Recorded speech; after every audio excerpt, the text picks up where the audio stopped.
This is Support is Sexy, episode 318, with Monica Phromsavanh, CEO and co-founder of MODABOX.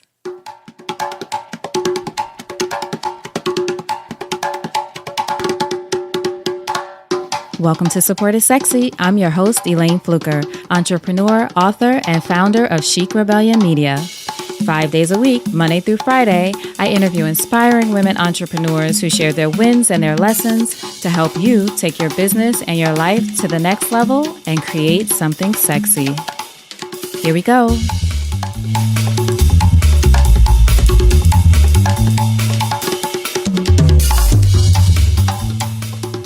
Hi everyone, welcome to a new episode of Support is Sexy. I'm so happy to have you here. It just would not be the same without you. And happy Monday. Today is Monday, October 2nd, if you're listening to this in real time. And guess what that means? There's only 90 days left in 2017. Can you believe it? 90 days as of today. Now, if you have some goals on your list that maybe you didn't get to and you didn't accomplish this year, first of all, no judgment. We don't beat each other up around here. But if you want some support with those goals, I want you to sign up for my free challenge at 90days2nextlevel.com. So that's the number 90 days, then TO, nextlevel.com. A free challenge, lots of fun. We're going to rally around each other, hold each other accountable, lift each other up, help you accomplish whatever that goal is that you really wanted to accomplish this year, focusing on that one thing out of the many things that you wanted to accomplish this year that you want to get done before the end of the year. 90 days is plenty of time, but it's a limited amount of time, which is good because if you're like me, you work well up against some kind of deadline. But let's support each other. You'll get videos from me, other inspiration throughout the week to keep you moving forward toward that goal. So it's not too late. Go ahead and sign up. If you missed the first video, which went out today, actually, I'll get it to you. So sign up at 90days2nextlevel.com. Let's have some fun and get some things done. All right, so I am so excited about our guest today, Monica Phromsavanh. And Monica is the co-founder and CEO of a fabulous company called MODABOX. And I actually saw what she was doing on social media. I've become a social media stalker now, in a good way. But I saw the incredible work that Monica is doing with MODABOX on social media and really wanted to talk to her, especially when I saw more about her story. You know, Support is Sexy podcast is all about bringing these fabulous women on the show from all around the world who share their stories and their journeys with us through entrepreneurship. And Monica's story is not only intriguing, but inspiring. And you will hear more about that in this episode. Her journey from growing up in a refugee camp in Argentina after her family left Laos to escape civil unrest there, and then coming to New York with $200 in her pocket and what she did with that $200 to start her on her way. So what else you'll hear from Monica in this episode is the importance of doing the things that don't scale in your business, how to turn your clients into your evangelists, how Monica is figuring out how to add a social component to her business, which is something that's becoming a lot more important to a lot of business owners today. Also, why every business is not supposed to be funded, what you need to know about working with investors if you do go that route, why entrepreneurship is not as glamorous as you think. You know, we keep it real around here.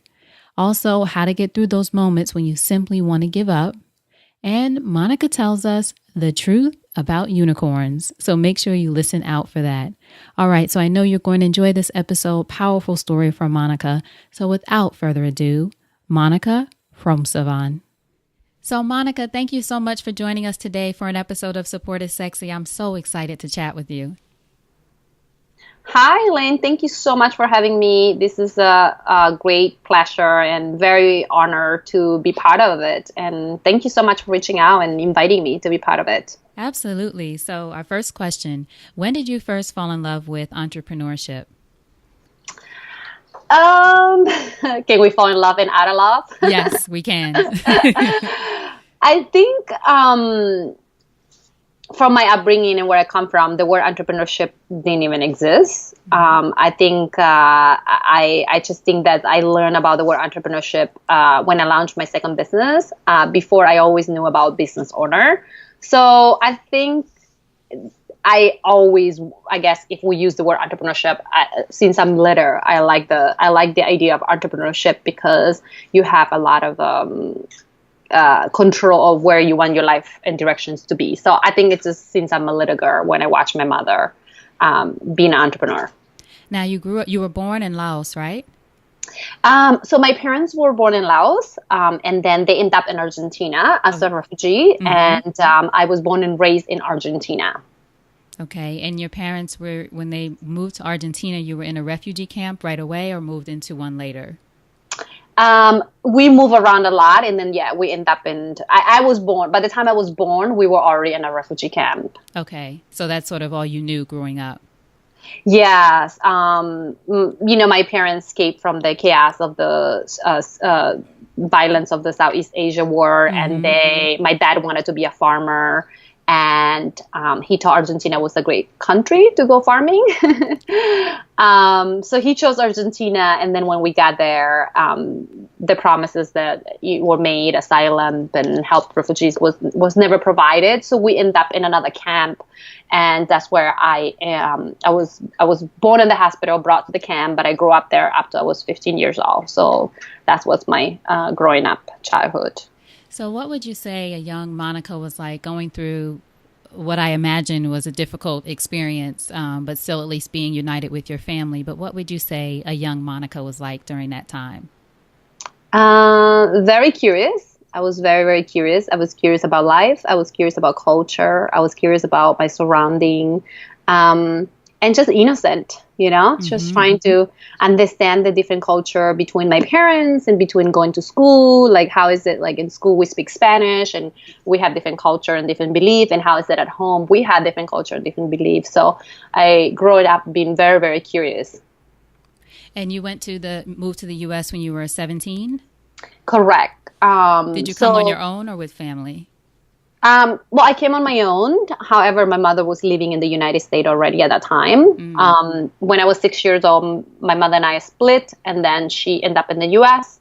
at some point, and then we stayed in touch. And then, so then she invited me. She asked me if I wanted to come to the United States, and she was already here. So when I landed in JFK, I was 17 years old. Wow. So what was that? Well, first, what would you say during that time of growing up? Who were some of your biggest influences? I think my parents were always my heroes because they came from war. They came from such a suffering place and survival place, and just end up in a country where you can't speak the language, you can't understand the culture, and opportunities not given to you. You have to build some sort of grit. You have to understand how to survive and how to, kind of navigate in a different world. And seeing them growing up, fighting for a better life. First you escape because you want to survive, and then after you survive, you have to make sure you thrive. And how do you provide your kids with better future, yourself with better future? And watching them, both of them fighting for that, it just became sort of like my heroes. Mm-hmm. Would you say that that grit, and actually I know this is one of your core values, that grit has been sort of transferred or really instilled in you as well as you've gone on now and created your own business?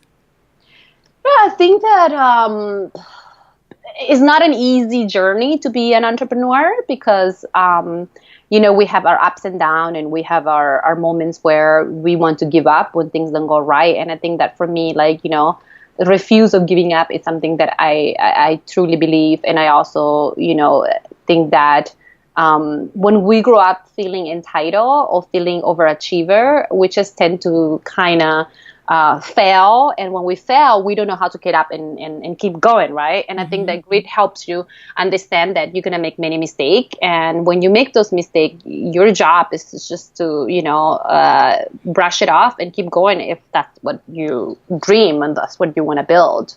Nothing is easy, especially being an entrepreneur. That's right.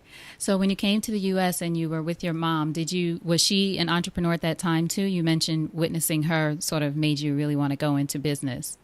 What was she doing at that time? Or was it something else that moved you in that direction?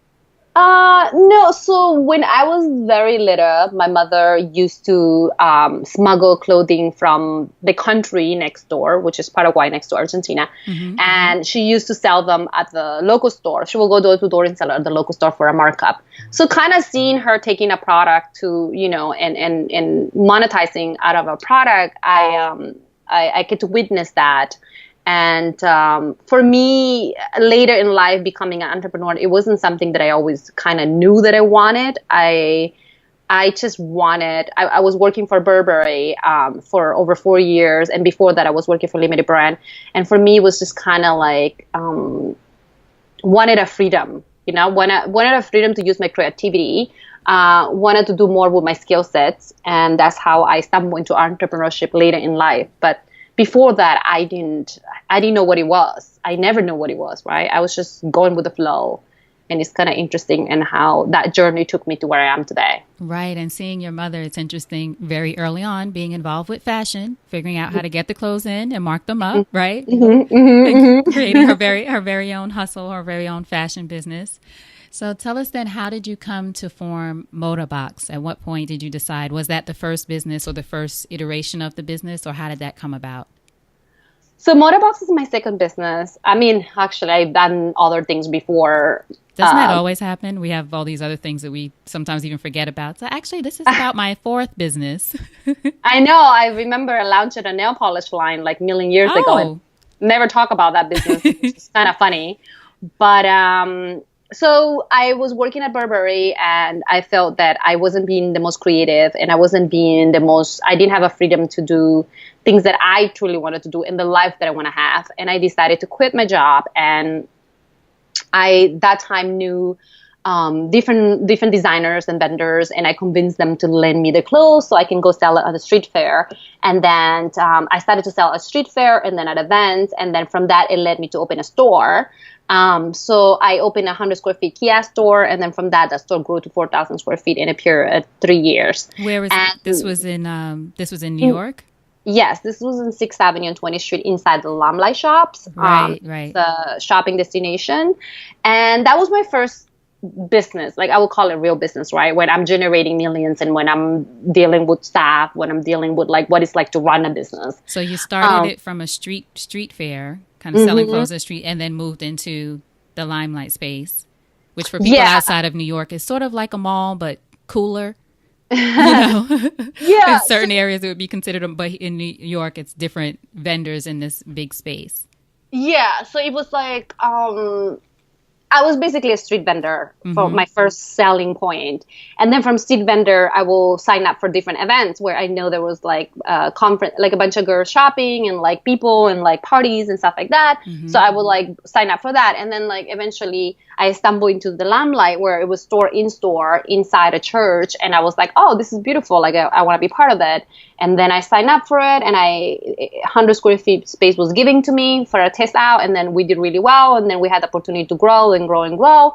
And it was just kind of like my first experience of being like a business owner, or like, in America, dealing with P&L, dealing with staffing, dealing with like a major kind of running a business situation. And all of that, it just kind of happened by accident. Like, it wasn't something that I knew that's what I want to pursue. Do you know what I mean? Mm-hmm. Do you feel like it was something that you, as you were doing it, you felt like you were really good at? Because you had worked in the industry in retail before, so it's not like you came into it not knowing anything about it. But did you start to feel, was there a point, I should say, as you were doing it, that you felt like this could be the thing for me?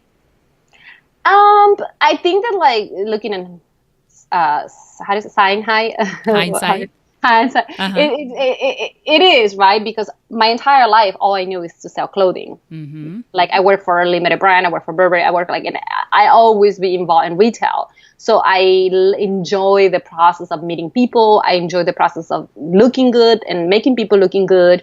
And I enjoy the process of providing new brands and designers. It's just kind of like, it naturally fit into my life, what I was doing already. And I also believe that it's really hard when you try to do something that you don't know and you're not good at it.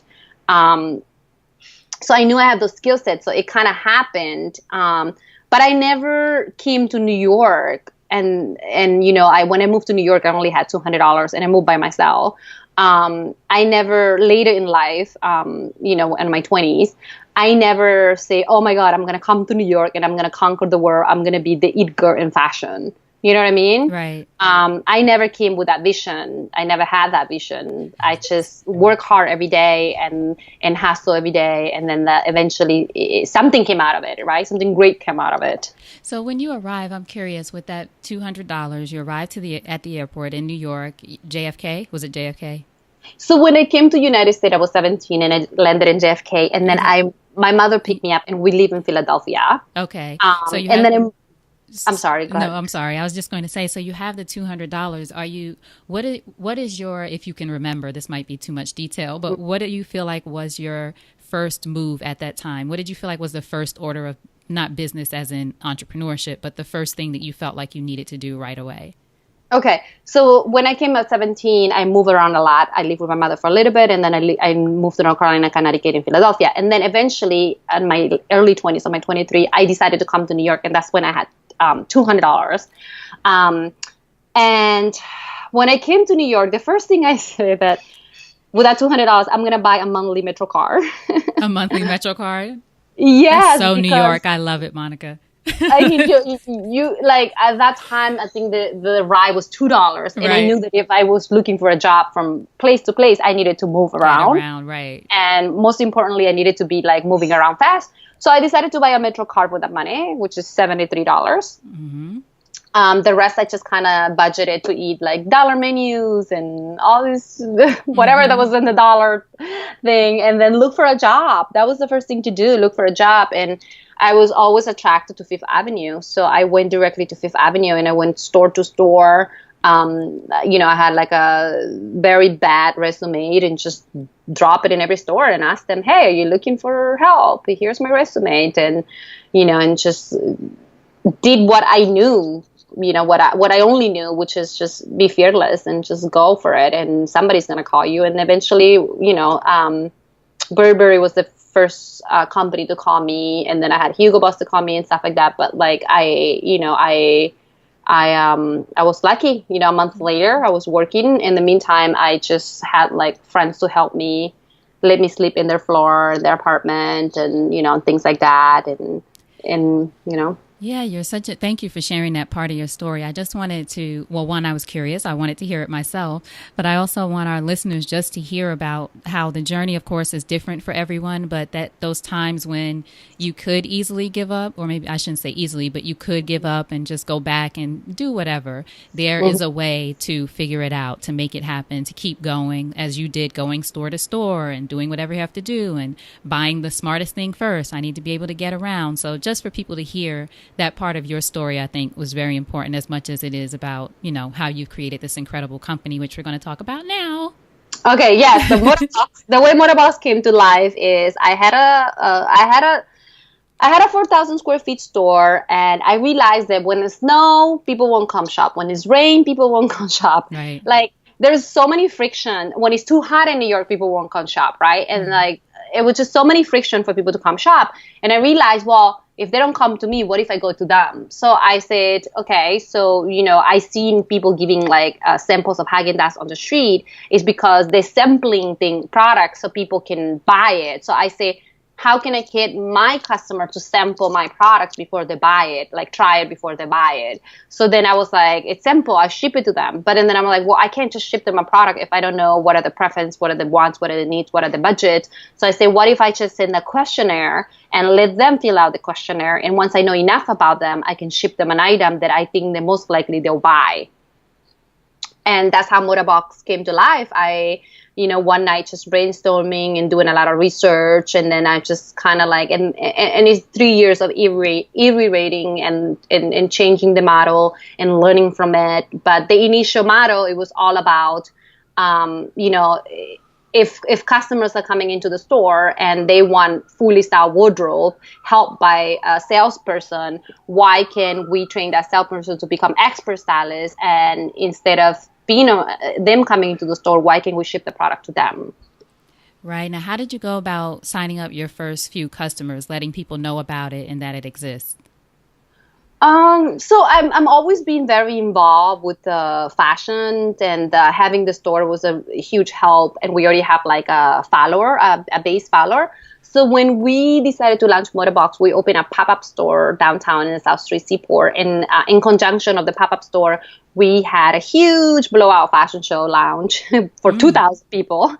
Wow. We did an outdoor fashion show, the first fashion show ever done in the South Street Seaport, and we invited 2,000 people. And then we just kind of did a fashion show, and we introduced MODABOX, and then we just, started to get as many blog write-up or like a word of mouth, and telling our existing customers to shop at the store with us that this is what we do, and just get friends of friends to sign up. And so that just was kind of accumulated, and then it became live. Like less than a month after we announced that we launched, we were shipping out orders.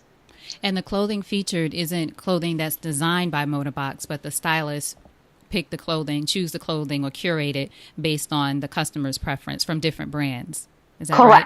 Right? Okay. Correct. Yes. We believe that not all one woman is the same. No, it's not all one woman fits all, and everybody has different personal preferences and wants and need.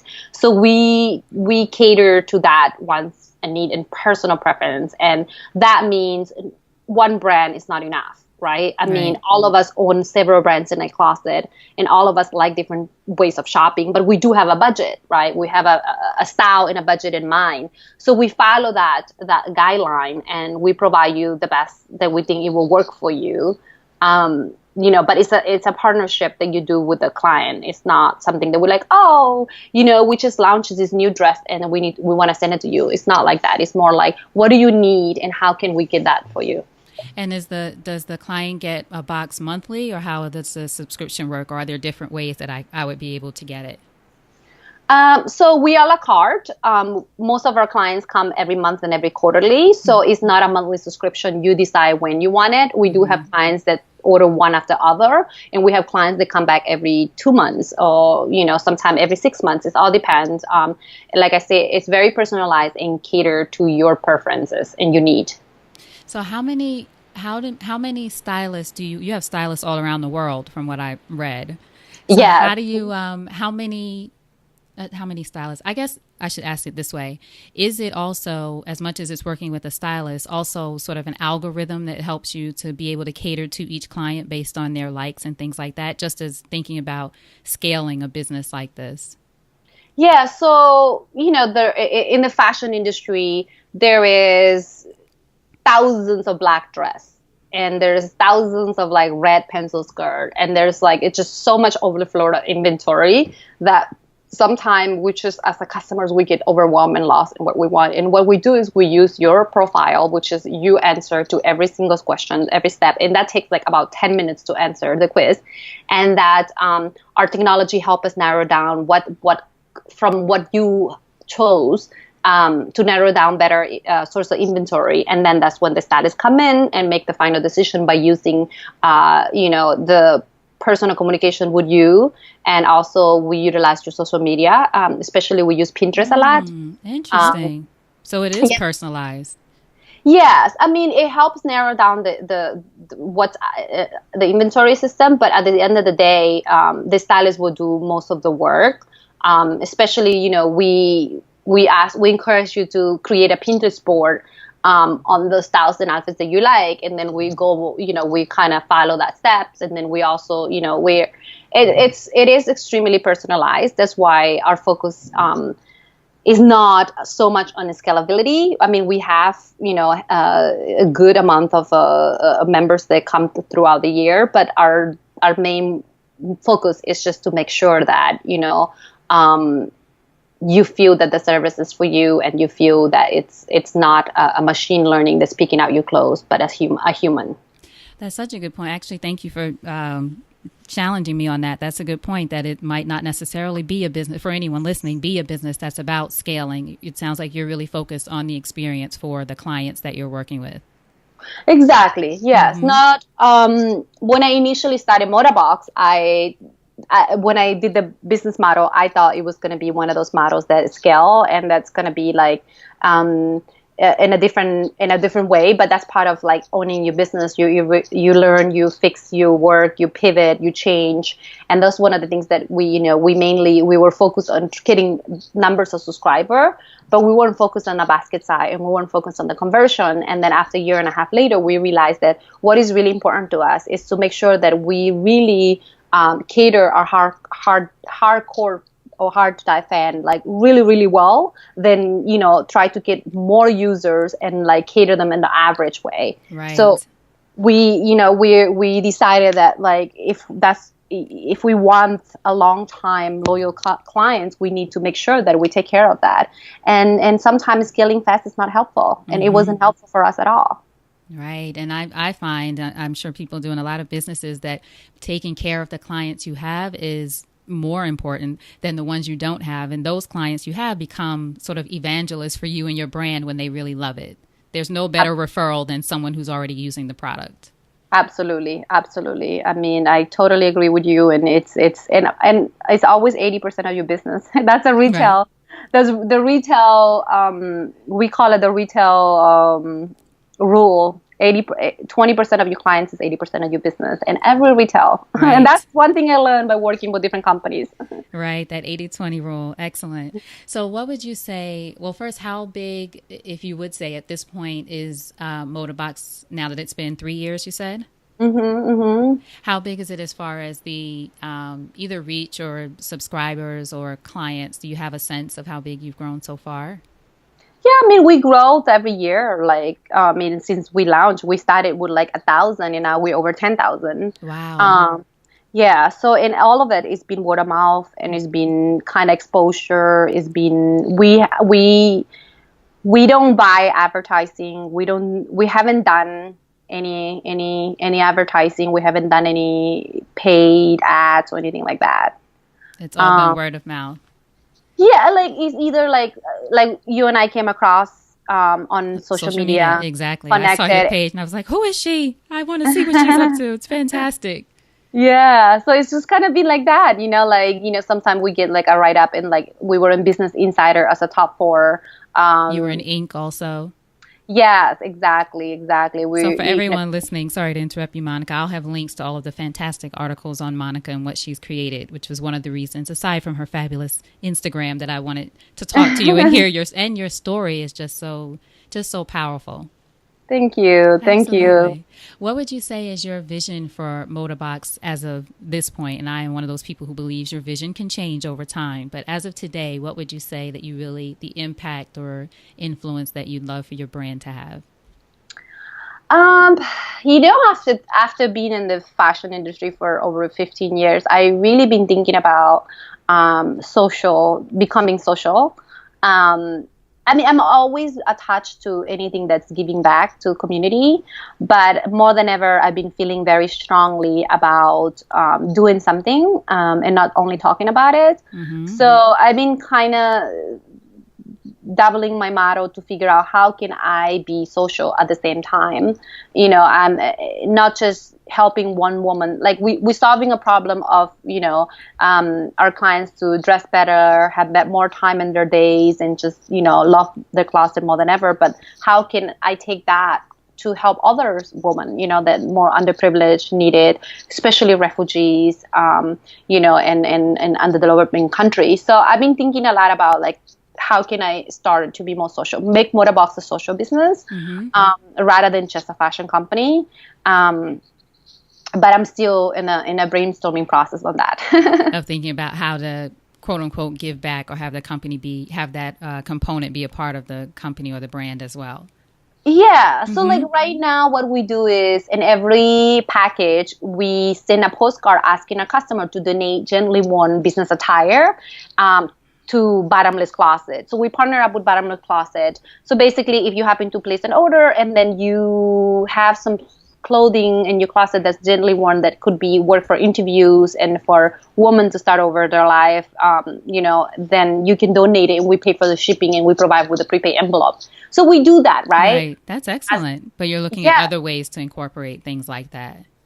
Yeah, I think that I want it to be something more permanent and and figure ways to make a bigger impact. And I think that, it is important that it's not that we pick and choose our members, but it is important for our members to understand that we care, about what's happening in our surrounding.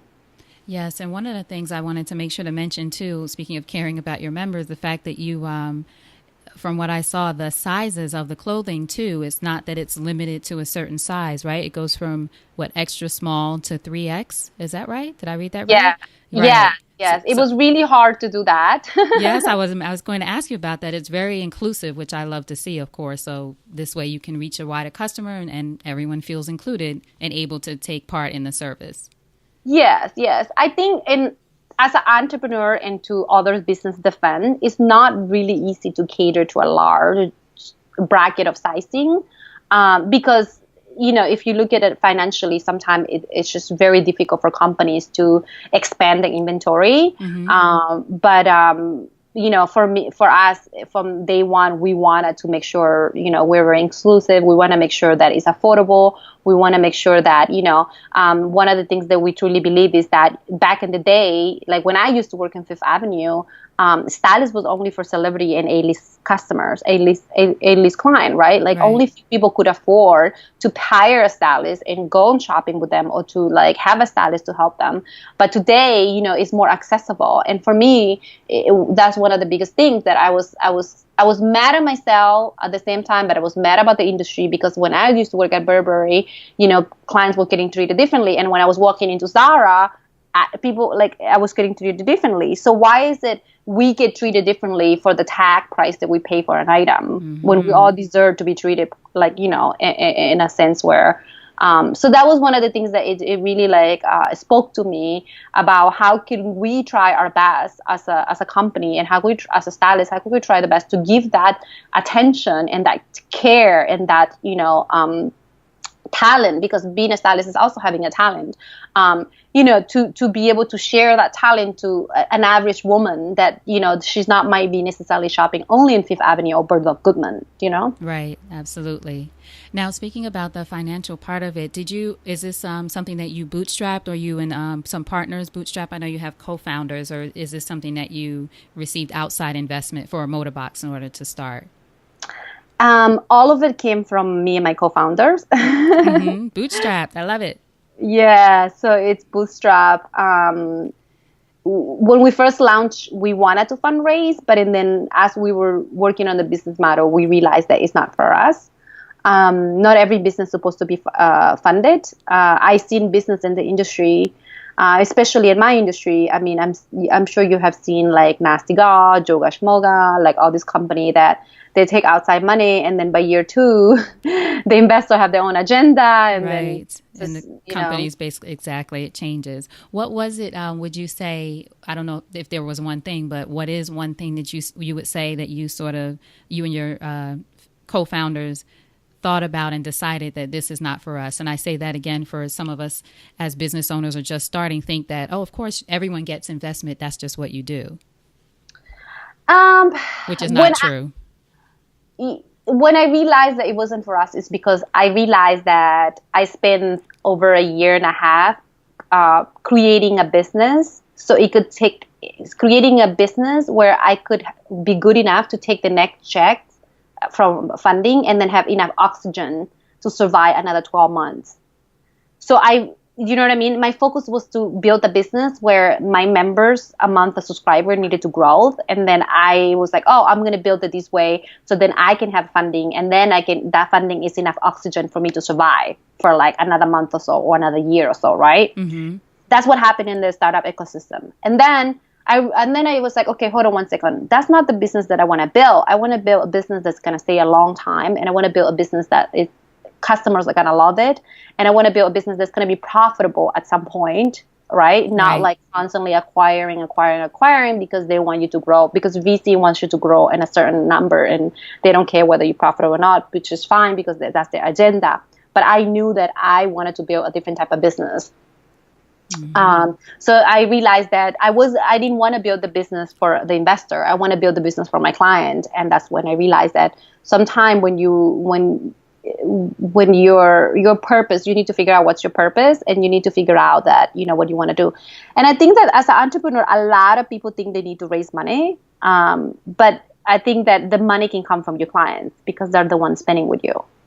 Right. So smart. At least the second, if not the third or fourth woman entrepreneur who has a big company who has said something similar, just about really evaluating if that's what you really want. So for everyone listening to really think is having, and not that getting investors is a quote unquote bad thing, but think about, as you said, do you want to get the money just so you can survive another month or just another year? Or do you want to create something that really has longevity that you've built and that depends on your clients and your customers being happy and continuing to support the brand, as opposed to you having to do whatever your investor says over and over again in order to grow? They're focused more on growth. Yeah, well, there's two ways to support the brand and try and grow the company, right? Is A, you put your own money or you put outside money, or B, you let the clients and you fans or your followers support the company, right? So funding can come in different sources, and you decide where you want the funding to come from. Most new companies, they fund it via their own pocket or by angel or VCs, and that's money outside funding the company. But how nice would be from the day one you open the door and the customers and clients and members are the one funding the business. Right. Do you know that?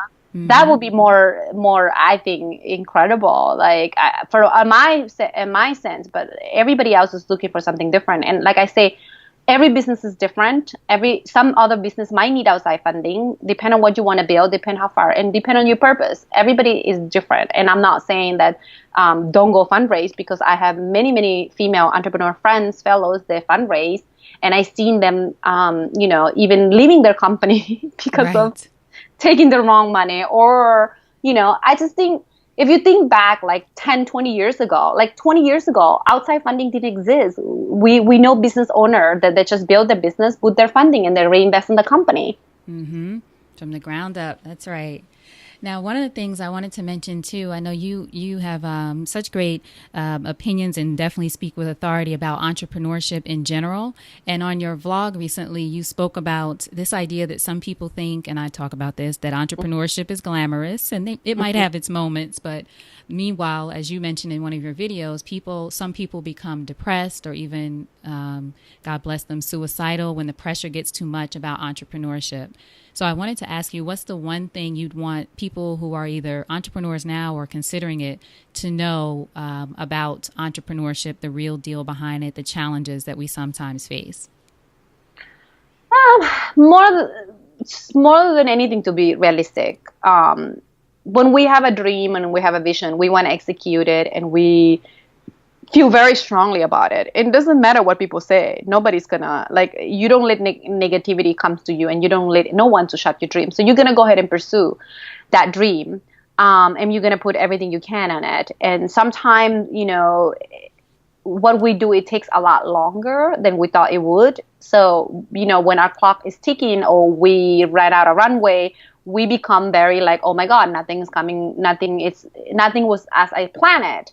And nothing's working out my way, and we become, very depressive. I mean, I've seen suicidal, I've seen depressive, I've seen at New York City, I'm very attached to many different groups of entrepreneurship. So I hear it, and I can see it, and it's just really sad. And for me going through as well, my first business, I was just simply lucky. But on MODABOX, I worked really, really hard, and I continue to work really hard. And I went on my ups and downs many different ways. And I was like, this is the hardest thing I ever done in my life, and it's not easy. And I think that what happened is that, and that's one of the things that I'm against of the whole fundraising process, because I was like, everybody wants to fundraise, and everybody wants close the round of $10 million, and everybody wants press, and everyone's media, and everyone's want this, and nobody's focusing on what's really matter behind closed door, which is, taking money from outside. You have pressure from your investor, from your shareholder. You have a responsibility to your customers. You have responsibility to your staff. You have your responsibility to investor. You have responsibility to society. So all of that is a lot of pressure. And then when things don't go our way, we just become very depressive. And it's glamorous because people read about how much we closed a round of $10 million, or because we were just featured in magazine, but behind closed door, people don't tend to talk about all the ugliness and the bad part. And I think that it kind of I don't want to call it BS because it kind of is unfair for the younger generation not to see that, before they decide to become an entrepreneur or before they decide to dive into that. They should know that there's not only what you read in the magazines. Right. And do you think it's important for someone like you who has had a few businesses, definitely had some experiences, to talk about this side of it, the challenges that you face, especially as an entrepreneur in general, as a woman entrepreneur, just the things that come up that, as you said, the other younger generation may not be aware of? Do you feel almost a duty to do that, to share that message? It is a responsibility. I think from like a generation ahead to say, look, I'm not saying don't become an entrepreneur. I'm just saying it's not going to be easy, and be prepared. And if I could take the pain away from you that I had, on the moments that things were going bad, I would love to. If I can just grab it, and if I can do that, it's my responsibility to do it. But I think that, they'll learn, right? Anybody that goes through the journey needs to learn on their own. But I just don't want to younger generation to think that it is as easy as the people that we have read about, because as we know, 90%, 93% of the business fail every year, and nobody's talking about those 93%. Everybody's talking about like the unicorns, right? Which is great because it's media. It is their job to highlight unicorns. But what happened to the people that closed their door, or they went bankrupt, or they got divorced because they went through a rough time, or nobody talks about those things. Right. That's right. So what would you say about you? What would you say is one of the challenges during this journey that has taught you the most, or when you were perhaps tested the most with creating your business? For me, definitely was underestimating the time that was going to take me to build something unknown to me, because I came from the background of knowing how to run a store. Like I can open a store with my eyes closed because that's what I've been doing my whole entire career. But launching an e-commerce business, a technology business, technology and operational. I mean, when you're dealing with like different ways of shipping, when you're dealing with like the logistic of getting the returns back, when you're dealing with the logistic of technology, and then you have to dive into like something that I didn't know. Like I just never did e-commerce before. I didn't even work with somebody about e-commerce. So for me, thinking that I got it under control because I happened to work in retail, it was one of my biggest mistakes, right? Because nobody told me that it was going to be completely different. And I wish I would have not time it, but I wish I would have had more patience. I do now, kind of earn that patience. Patience with yourself or patience with the business, or both? Both. I think as an entrepreneur, you have to be personally in a good mindset to be able to run a business, but also with the market and the industry that you're in. I learned a lot that sometimes the market in the industry wants something else, or not exactly what you have built. And that took me time, and it cost money and time, and all those mistakes that I made that, obviously I wish I knew from day one, but that's part of being an entrepreneur and making those mistakes. How would you say that you get through the times when, if there are any times, for those listening, where you might even feel like wanting to give up? I don't know if you've ever been there, but you just might feel like it's too hard, or did you do the right thing? Sort of one of the things I've been talking about a lot lately on the podcast is being able to go through those phases where it just feels like it's not working, or you don't know how to get through it, or how you'll get through it, and how some of us come out of that. When we started the podcast, I told you that initially that I refused to give up. Right. But there's a lot of days that I wake up and I'm like, oh my God, like, God, and like, yeah. So I'm like, do I meant to do this? Is this for me? Like, what if I just go work for corporate America? Or what if I just like be a full-time consultant? Or what if I just do this? And like, what if I just like pursue something else? All those noises came through my head, and I felt giving up. But for me, I always go back to what is my highest and biggest purpose, right? I focus on saying, okay, sometimes we have difficult customers, which is every business does. It's just, it happens. And I always say to myself, okay, this customer allows me to run MODABOX, so then I can do something bigger in this world. And I focus on that. I focusing on what is my bigger purpose, and this is a platform for me to get to where I wanted to be in life. And I have to do it with all my passion and with all my heart, and and I have to find a way to motivate the people around me to do it. So it happens all the time, not all the time, but it happens. And when it happens, I just try to listen to my inner voice and say, why do I do it? What is my purpose? And believe it or not, even the same customers that kind of give us hard time, I feel that like there's incredible amount of members that we have that had wrote us letter, review, or send us like beautiful notes that it makes me feel like, oh my God, I'm doing the right thing. Like we all of us here are doing the right thing, because it's so fulfilling when you get letters from customers telling you how we have changed their life at some point, and like the things they're going through personally, and how we cheer them up, and by providing a simple service that we also love and enjoy doing it. Excellent. That was a good word. Powerful, Monica. Thank you for sharing that, how you get through that. Let's take a quick break to thank our sponsors. So if you're a solopreneur like me, you probably live by your schedule. You talk to people all around the world, from clients to freelancers. For me, podcast interviews that I have to set up. So my schedule means everything. And that is why I use Acuity Scheduling. Acuity has been my savior for the past year. It helps me, honestly, keep my sanity. And I was excited to get the chance to talk to Kristen Barber, Customer Happiness Specialist at Acuity, about just how the company goes about keeping their customers sane and happy.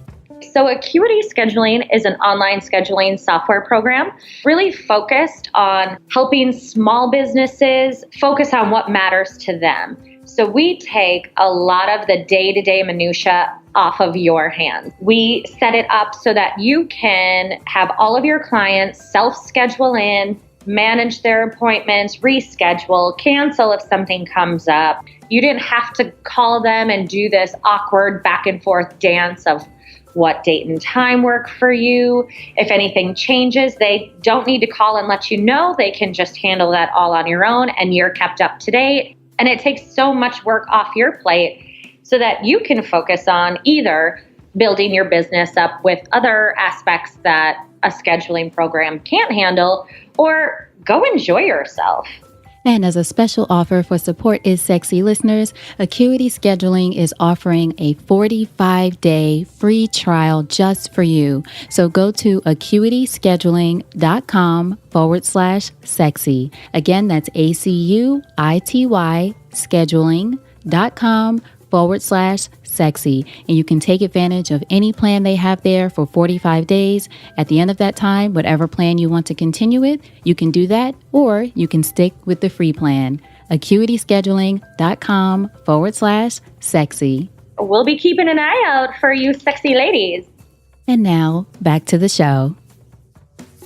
So what would you say entrepreneurship has taught you about yourself as a woman?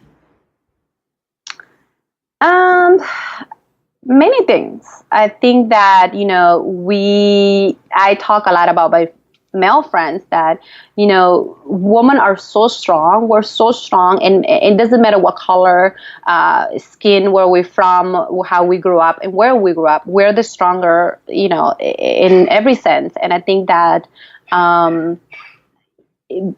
like I mentioned earlier, being an entrepreneur isn't easy, and being a strong woman, it's something that has really, it taught me to become a strong woman and continue to be a strong woman.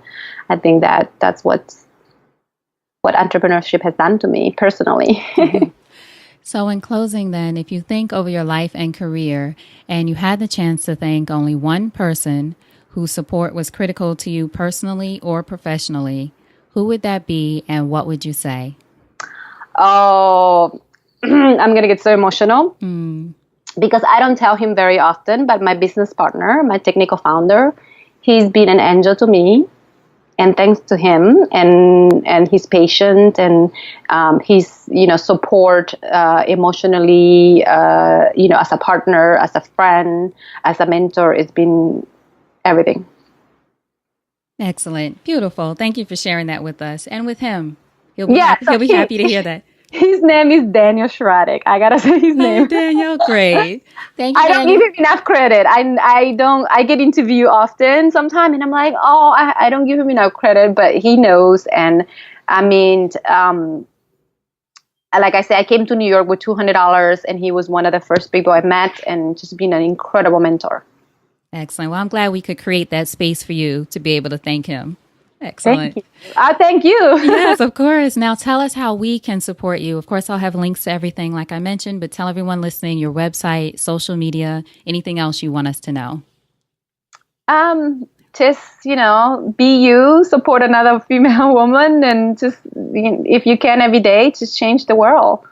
And by doing little things here and there, just being, I think one of the things that I've been very focused on is just how I can contribute to society. Absolutely. Now tell people where they can find you so they can connect with you like I did when I was stalking you on social media. Oh, yes. The handle of my personal Instagram is Miss, which is MS, MODABOX. And then the company handle on Instagram is just @MODABOX. And the website is MODA. It has a dash in the word box, box.com. So it's moda-box.com. It's a website. And we're on Facebook, we're on Instagram and Twitter, all of it at MODABOX. And thank you so much. I really, really, really, really appreciate the opportunity to share with your listeners. Thank you. I appreciate you too. And thank you so much for sharing your story so openly with us. I really appreciate that. Anytime. I'll do it again. Excellent. Hold on just a second, Monica. Okay.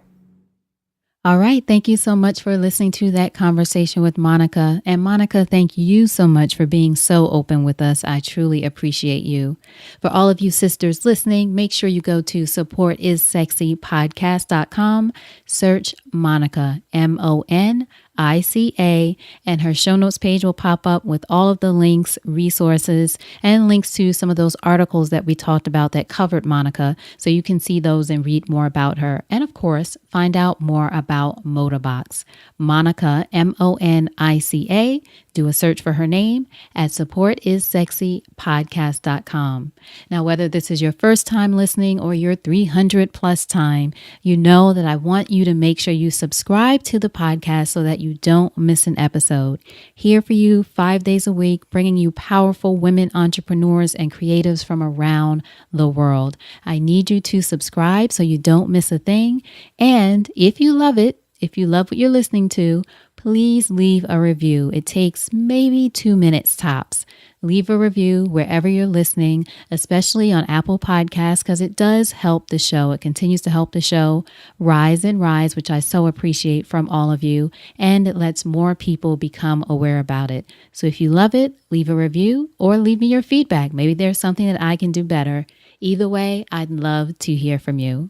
All right, so thank you all so much for listening. I'm so happy to have you here. And until next time, you know what to do. Go out there and create something sexy, and I'll talk to you soon. Take care.